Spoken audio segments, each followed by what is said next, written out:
आगे प्रसंग है योग माया साध्वी पौर्णमासी बन गोकुल आना। ये साध्वी पौर्णमासी श्री कृष्ण की स्वरूप शक्तिगत समष्टि लीला शक्ति की मूर्ति विग्रह रूपिणी है। अचिंत्य लीला शक्ति भी उन्हें कहते हैं। वो प्रभु सेवा के लिए प्रकट लीला में प्रथम अवंतिकापुरी उज्जैनी में आई। उन्होंने सांदीपनी के विवाह किया, तब उनको एक पुत्र मधुमंगल और पुत्री नांदीमुखी हुई। पौर्णमासी श्री नारद जी की शिष्या हैं। मधुमंगल और नांदीमुखी में भी इन्हीं के द्वारा भक्ति के संस्कार पड़े हैं। प्रकट लीला में ये राधा कृष्ण युगल की सारी लीला की पुष्टि करने आई हैं। कंस के भवन से नारद जी भ्रमण करते करते उज्जैनी शिष्या योग माया साध्वी पौर्णमासी के भवन पधारे। साध्वी पौर्णमासी ने नारद जी का स्वागत किया, पूजन किया, जल पान कराया, चरणों में बैठी और बोली, कहिए गुरुदेव क्या आज्ञा है। नारद जी बोले, पुत्री अब तुम्हारा नंद के गोकुल जाने का समय आ गया है। कंस ने देवकी के प्रथम बालक को मार दिया है, आगे भी 5 बालक मारेगा। शेष भगवान देवकी माता के गर्भ में आएंगे। अब प्रभु अवतार धारण करेंगे। कह के नारद जी अंतर्ध्यान हो गए। साध्वी पौर्णमासी का मन नाच उठा। प्रभु की सेवा व दर्शन पाने जाने के लिए संग में दोनों पौत्र पौत्री को भी ले लिया। गोकुल से सीधी आकर के नंद राय की सभा में पधारी। उनका तेज रूप अत्यंत दिव्य और भव्य था। अर्धवृद्धा तपस्विनी का रूप था। लंबे श्वेत बाल थे, पीले वस्त्र धारण किए थे, गले में तुलसी की माला थी। दूर से ही देख के सभासदों को लगा कि कोई महान प्रभावशाली तपस्विनी है। सब लोगों ने खड़े होकर हाथ जोड़े, बड़े आदर के साथ आसन आदि देकर पूछा, देवी आप कौन है? आपको देखने पर ऐसा लगता है मानो आप साक्षात भगवान की शक्ति योग माया हैं। और आपके साथ ये बालक और कन्या कौन है? हमें लगता है आप हमारे कल्याण के लिए ही पधारी हैं। तपस्विनी योग माया ने मुस्कुरा करके कहा कि मेरा नाम पौर्णमासी है। मैं तपस्विनी और देवाज्ञा हूँ। मेरे साथ के इस बालक का नाम मधुमंगल और कन्या नांदीमुखी है। मैं नारद जी की शिष्या हूँ। गोपराज व सभा के सदस्यों ने कहा कि हे देवी, हम आपकी सेवा करने योग्य बिल्कुल नहीं है। इस पर भी आपने हम लोगों पर इतनी महती कृपा क्यों की, कुछ समझ में नहीं आता है। साध्वी बोली, बहुत शीघ्र ही तुम लोगों को एक अनिर्वचनीय सौभाग्य उपस्थित होने वाला है, इसीलिए मैं यहाँ पर आई हूँ। सबने कहा, बस आप बता दीजिए कौन सा अनिर्वचनीय सौभाग्य। साध्वी ने कहा, तुम लोगों के प्राणाधिक प्रेतम गोपराज नंद के एक पुत्र होगा और वह पुत्र अखिल जगत को आनंद सिंधु में निमग्न कर देगा। पौर्णमासी की यह बात सुनकर के सभी परमानंद से उल्लसित और पुलकित होकर के गदगद वाणी से कहने लगे, देवी आपके शुभ आगमन से हमारा वृंदावन महान तीर्थ हो गया। हम आपके लिए कृष्णांती के समीप, जमुना जी का ही नाम कृष्णा है, उसके समीप एक पर्णशाला बना देंगे और आप उसी में निवास करें। पौर्णमासी, तुम्हारा यह प्रतिश्रुति वाक्य श्रुति वाक्य के सदृश है। यह वाक्य अभी अभी उच्चारित होने पर भी अव्यभिचारी सत्य है। मेरा निवास कृष्णांती यानी कृष्ण के समीप ही होगा। तुम्हारे मुख से जमुना नीर न निकल कर के कृष्णांती शब्द निकला है, इससे प्रतीत होता है कि नंद नंदन का नाम कृष्ण होगा और वह महान प्रभावशाली होगा। उसके प्रभाव की क्या बात बताऊं, उसके प्रभाव से परस्पर विरोधी वस्तुओं में कोई विरोध नहीं रह जाएगा। श्री गोपाल चंपू में कहते हैं, नंद नंदन के जन्म ग्रहण करने पर पृथ्वी में निर्दान बल, सदा नवल, सगुणता, निर्गुणता, सकिंचनता, निष्किंचनता आदि परस्पर विरोधी प्रतीत होने वाले कर्मों का एकमात्र समावेश हो जाएगा। इसका तात्पर्य यह है कि श्री कृष्ण के आगमन से पृथ्वी दानव शून्य हो जाएगी। वे पृथ्वी के समस्त दानवों का विनाश कर देंगे। अतः निर्दानवता सिद्ध हुई। श्री नंद नंदन की अनंत मधुर गुणावली का पृथ्वी के भाग्यशाली व्यक्तियों द्वारा नित्य नवरूप में आस्वादन होगा। अतः सदा नवता हुई। पृथ्वी के लोग विद्यादि गुणों से विभूषित होने पर भी नंद नंदन के संबंध के कारण सत्व रज तम इन प्राकृतिक गुणों से अतीत हो जाएंगे। इसलिए सगुणता और निर्गुणता सिद्ध होगी और भगवत सेवा और शरीर निर्वाह के लिए किंचित विषय युक्ता सकिंचनता होने पर भी भक्ति के संबंध को लेकर सर्वथा निष्किंचनता होगी। ये एक ही समय परस्पर विरोधी वस्तुओं का सम्मेलन हो जाएगा।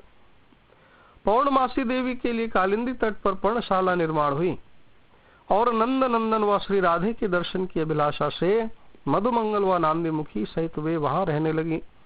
ये इस राधा कृष्ण की मधुर लीला का सब प्रकार से समाधान किया करती थी। मधुमंगल श्री कृष्ण का प्रिय सखा तथा परिहास रसिक बड़ा विनोदी विदूषक था। श्री कृष्ण की गोष्ठ लीला श्री राधा की सूर्य पूजादि लीला में इसका नाम आया है। यही मस्खरे मनसुखा के नाम से प्रसिद्ध है। अगला प्रसंग है श्री बलदाऊ प्राकट्य लीला। दाऊ जी गर्भ में रह करके कंस को भयभीत कर रहे थे। ये खबर वसुदेव देवकी को मिली तो वे मन में हर्ष मनाने लगे, पर कंस का आतंक बढ़ता ही जा रहा था। भगवान ने सोचा, मैंने जैसा नक्शा बनाया था वैसी रचना धरती पर हो गई है, अतः मुझे और राधे को अब धरती पर जाने का समय हो गया है। कंस के आतंक को देख करके भगवान को अवतार लेने की जल्दी हुई। श्री कृष्ण ने अपनी माया शक्ति पार्वती को आज्ञा दी कि तुम शीघ्र कंस के कारागृह में जाओ और देवकी माता के गर्भ में मेरा अंश शेष भगवान है, उनका संकर्षण करके गोकुल में वसुदेव की प्रथम पत्नी रोहिणी, जो गुप्त रूप से नंद भवन में श्री नंद राय व यशोदा मैया के संग रहती हैं, उनके गर्भ में स्थापित करो। फिर तुम नंद पत्नी यशोदा के गर्भ में छिप जाना। समय आने पर मेरे संग यमज संतान के रूप में प्रकट होना। अनंतर मैं तुम्हें वर देता हूँ, संसार के सारे कार्य पुत्र पौत्र आदि तुम्हारे द्वारा ही मैं उत्पन्न करूंगा। राक्षसों को मारूंगा, पर्वतों पर तुम्हारे मंदिर बनेंगे, लोग तुम्हें वैष्णवी, काली, चंडी, दुर्गा आदि नाम से पुकारेंगे। लोग तुम्हारे यज्ञ जागरण करेंगे, तुम सबके मनोरथ पूर्ण करने वाली बनोगी। माया प्रभु को प्रणाम कर मथुरा की जेल में पहुंची और देवकी को 9वां महीना चल रहा था। अब दाऊ के प्रकट होने में 6 दिन ही बाकी थे। कंस सावधान था, पहरेदार भी सावधान थे, पर सबके मध्य जाकर के माया देवी ने देवकी को नमस्कार करके गर्भ को संकर्षण करके खींच करके गोकुल जाकर माता रोहिणी जहाँ लेटी थी उनके गर्भ में संकर्षण भगवान को स्थापित कर दिया। माता रोहिणी को स्वप्न में अपने दर्शन दिए और फिर यशोदा को स्वप्न में अपने दर्शन दे करके अपने गर्भ में उनके गर्भ में छिप गई। रोहिणी को लगा कि अत्यंत उज्ज्वल ज्योतिर्मय सहस्त्रफण सर्प कोई मेरे मुख में उदर में प्रविष्ट हो गया। वह मूर्छा व नींद से जाएगी। वहां कुछ न था, उदर में पीड़ा थी। उनके दर्द से मुंह से चीत्कार तक न निकली। उसी पीड़ा से मेरे उदर में जो पीड़ा थी बाहर आ गई। और मथुरा में प्रातः माता देवकी जागी आश्चर्य में पड़ गई। उनका जो फूला हुआ पेट था वो पिचक गया। कंस की दासियां वहां प्रसूति कराने रुकी थी, उन्होंने भी देखा। उन्होंने यही बात मथुरा में कंस के पास फैला दी। महाराज, देवकी का 7वां गर्भ तो गिर गया। कंस को भी आश्चर्य हुआ। अब तो वे 8वें बालक की प्रतीक्षा करने लगा। नंद गोकुल में प्रातः माता रोहिणी जागी। जागते ही आश्चर्य में पड़ी। 9 मास का गर्भ उनके पेट में था। वो घबराई, शर्माई। रात्रि सोई तो सामान्य पेट था और आंख खोला सवेरे तो 9 मास का गर्भ। अरे यहाँ मेरे पति भी नहीं है, लोग पूछेंगे तो क्या जवाब दूंगी, मुझे तो महान कलंक मिलेगा। दासी के द्वारा यशोदा को बुलवाया। यशोदा मैया रोहिणी की बात सुन करके और दशा देख करके पहले तो हंसने लगी, फिर पति को बात बताई। तुरंत साध्वी पौर्णमासी को बुलाया, शांडिल्य गुरु को बुलाया और बात की। दोनों गुरुजन ने बताया कि अभी अभी मथुरा में जो खबर फैली है कि देवकी का गर्भ गिर गया है, तो गिरा नहीं है, तेरे गर्भ में देवी मैया ने रख दिया है। रोहिणी, हाँ, मुझे रात्रि स्वप्न में देवी माँ ने दर्शन दिए थे। यशोदा मैया, हाँ, मुझे भी हुए थे। तब दोनों गुरुजन ने कहा, बस अब इस बालक को जन्म लेने दो, ये प्रभु का अंश है, तुम्हें कोई कलंक नहीं लगेगा। ये सब प्रभु इच्छा से ही हो रहा है, ऐसा कार्य कोई मानव नहीं कर सकता है। गोकुल में चोरी चोरी वसुदेव के 7वें पुत्र की बात फैल गई। सभी आनंदित हुए, इसलिए रोहिणी माता को कोई कलंक नहीं लगा। साध्वी पौर्णमासी के संग मधुमंगल आया और रोहिणी से बोला, हमारा दादा आ रहा है ना। रोहिणी, बड़े तो तुम हो, वो आएगा तो तुम्हारा छोटा भैया होगा, तुम उसके दादा हो। मधुमंगल, नहीं माँ, वो हम सब सखा का दादा है, वह आ रहा है तो मेरे सब सखा आएंगे कहकर यशोदा की गोद में जा बैठा। बोला दादा आ रहा है मेरा सखा, ये बुलाएगी। ब्रज में उस गर्भ को गए 5 दिन ही बीते थे कि भाद्रपद शुक्ल पक्ष षष्ठी तिथि को स्वाति नक्षत्र में बुधवार के दिन वसुदेव पत्नी रोहिणी के गर्भ से अनंत देव प्रकट हुए। उच्च स्थान में स्थित 5 ग्रहों से घिरे हुए तुला लग्न में दोपहर के समय बालक का जन्म हुआ। देवता पुष्प बरसा रहे थे, बादल बारी बिंद बरसा रहे थे। बोलो अनंत देव की जय, संकर्षण भगवान की जय, बलदाव महाराज की जय। प्रकट हुए अनंत देव ने अपनी अंग कांति से नंद भवन को उद्भासित कर दिया। नंद राय जी ने उस शिशु का जात कर्म संस्कार करके ब्राह्मणों को 10 लाख गाय दान दी। गोपों को बुलाकर के उत्तम गान विद्या में निपुण गायकों के संगीत के साथ महान मंगलमय उत्सव का आयोजन किया।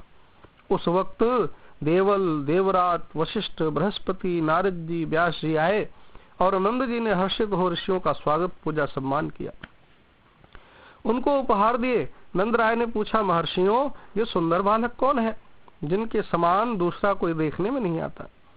महामुनि इसका जन्म 5 दिन में कैसे हुआ? व्यास जी बोले नंद तुम्हारा अद्भुत सौभाग्य है। इस शिशु के रूप में साक्षात सनातन देव अनंत शेषनाग पधारे हैं। ये श्री कृष्ण की इच्छा से देवकी के गर्भ में फिर रोहिणी के गर्भ में आए हैं। ये योगियों के लिए भी अति दुर्लभ है, किंतु तुम्हें इनका प्रत्यक्ष दर्शन हुआ है। मैं महामुनि आदि इनके दर्शन के लिए ही यहाँ आया, अतः तुम शिशु रूपधारी इन परात्पर देव का हम सबको दर्शन कराओ। नंद जी ने तुरंत अनंत देव के दर्शन सबको कराए। व्यास जी ने, ऋषियों ने अनंत देव की स्तुति की, बारंबार प्रणाम परिक्रमा करके अपने आश्रम गए। दाऊ जी सारे दिन नेत्र बंद रखते थे। यशोदा मैया ने साध्वी पौर्णमासी से पूछा कि बालक नेत्र क्यों नहीं खोल रहा है? साध्वी ने आकाश की ओर देखा। देवताओं के विमान खड़े थे। देव ने उसी वक्त नंद भवन के पीछे एक दिव्य कूप प्रकट किया श्री कृष्ण दाऊ की सेवा के लिए। साध्वी बोली यशोदा ये बालक अपने इष्ट का ध्यान कर रहा है, इसके कदम से तेरे घर भी लाला होगा। यशोदा हंसने लगी, बोली आप भी अच्छी मजाक करती हो। बाबा की आयु 80 वर्ष की है, मेरी 55 वर्ष की है। इस आयु में कहीं बच्चे होते हैं? हमने तो सारे ब्रजवासियों के बालकों को अपना बालक मान लिया है।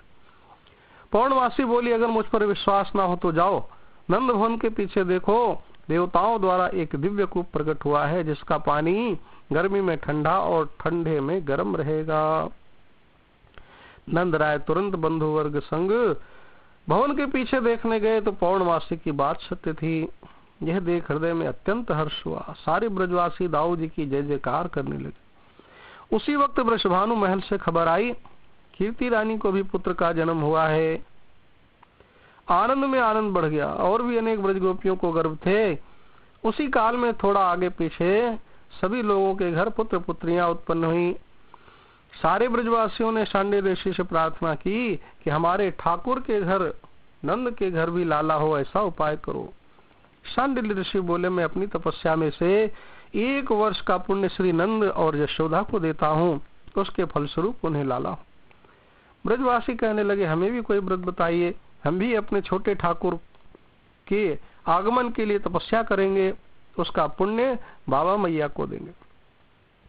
शांडिल ऋषि बोले कि भगवान को एकादशी अति प्रिय है, अतः आप सब लोग एकादशी का व्रत करो। सारे ब्रजवासी आनंद में आ गए और ब्रज का बच्चा बच्चा एकादशी व्रत करने लगा। ब्रज में तपस्या होने लगी। रोहिणी का दाऊ गूंगा निकला, न बोला, न खड़ा हुआ, न चला। इसने तो घुटने के बल भी खिसकने का प्रयत्न नहीं किया। गोपियां जशोदा सब हार गईं। उन्हें खिलौने देकर के और हंसाने की चेष्टा की, किंतु एक बार भी नहीं मुस्कुराए, पलने में भी हाथ पैर नहीं उछाले। जहां धर दो, बैठा दो, लिटा दो, वहीं बैठे रहते, लेटे रहते। दूध पिला दो तो पिलाओ तो ठीक, इसने हंसना नहीं जाना और रोना भी नहीं जाना। बस कुछ देखता सा, घूरता था आकाश की ओर। मधुमंगल आकर के उसे दादा कहें तो हाथ उठा के उसके मुख पर रख देता। मधुमंगल कहता कि ये अपने अनुज की और मेरे प्रिय सखा की प्रतीक्षा कर रहा है।